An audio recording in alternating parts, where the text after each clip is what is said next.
The consequences of misinformation are becoming more apparent day by day, and the recent discussion between Andrew Tate and Piers Morgan on the riots in the UK only goes to highlight just how bad it really is.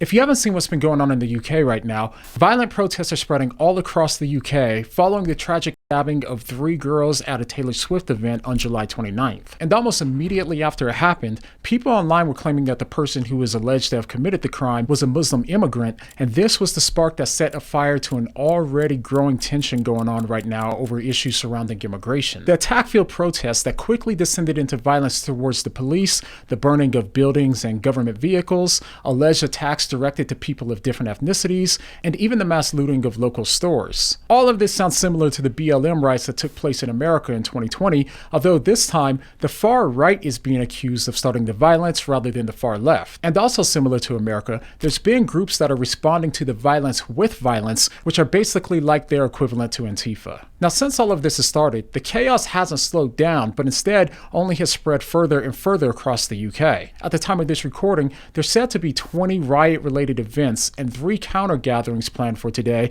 with thousands of officers on standby. Now, something that's really interesting is that the mainstream media is by far and large accusing Tommy Robinson of leading these attacks, and they're also accusing him of spreading the misinformation that fueled them. A lot of this is being instigated online, and probably the most influential instigator for all is Tommy Robinson. It's a political insurgency.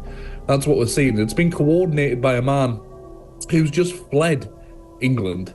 A man who can't even be here because he's a criminal. These outlets are also blaming Elon Musk for saying that civil war is inevitable, while also accusing him of spreading dangerous and false information as well. But we'll come back to all of this. Now, though all of this chaos followed the attack on the little girls, this wasn't the sole start of it. The attack was clearly just the last straw, as the tension has been brewing for people who are worried about immigration and the Islamic-inspired terrorism that's come from some of it. But here's where we see just how big of an issue misinformation really is. Piers Morgan just had Andrew Tate on his show to absolutely drill him for not only appearing to incite the protests, but also for supposedly spreading misinformation on Twitter, before going on to blame him for this. The reason these riots are happening in the first place is because everybody's afraid to talk. I'm prepared to sit down with somebody I don't like and don't agree with. That's complete nonsense. I'm prepared to talk to Tommy. That's nonsense. The reason the riots are happening is people like you and Tommy Robinson have been spewing utter disinformation. Which was pretty much the ongoing theme of their conversation. I do agree with Piers that people with millions of followers choosing to carelessly spread potentially false information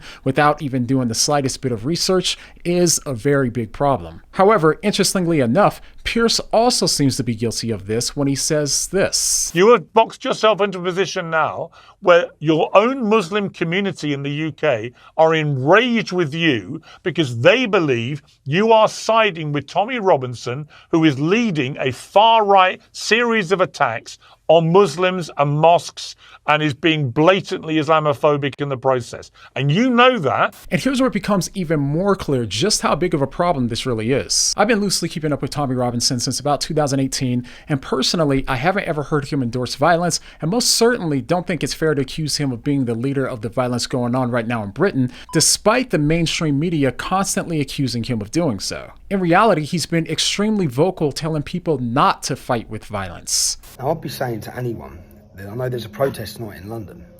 Lads, you've got to remain calm. Bring the numbers, bring the noise, but don't bring any violence, man. Peace, love, our country is in the gutter.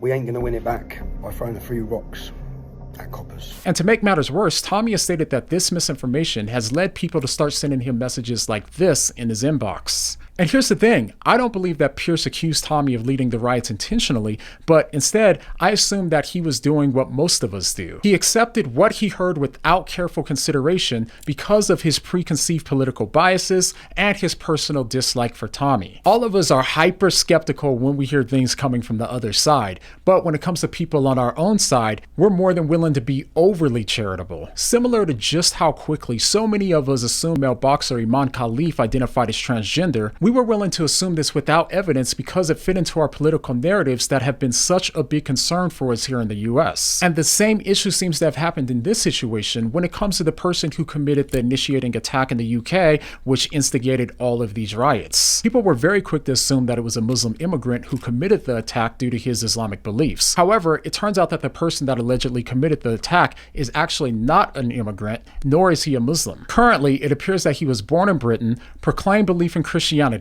and his parents moved to the UK from Rwanda. This misinformation about the attacker, while not the source of the riots, definitely led to the start of the riots. And the reason that this apparent misinformation spread so quickly was because of just how easily it is for us to fit these sorts of events into the binary takes of topics that so many of us believe today. Now, when the world's guilty of this, I don't like it, but there's not much that I can do about it. But when it comes to Christians spreading false information, Christians should separate ourselves from the world by following the advice of James when he says that we should be quick to listen, slow to speak, and slow to become angry. And if I'm honest, most of us are not quick to listen, nor slow to speak, and we're not slow to become angry. And when we miss the mark on this, then we're prone to spread false information. And don't get me wrong, we're all going to get it wrong sometimes since false information is getting so much harder to detect. But we should also take seriously the command from Paul to put aside falsehood and speak truthfully to our neighbor. We should be lovers of truth and work harder to avoid spreading false information, especially information that can lead to things that we see going on right now in the UK.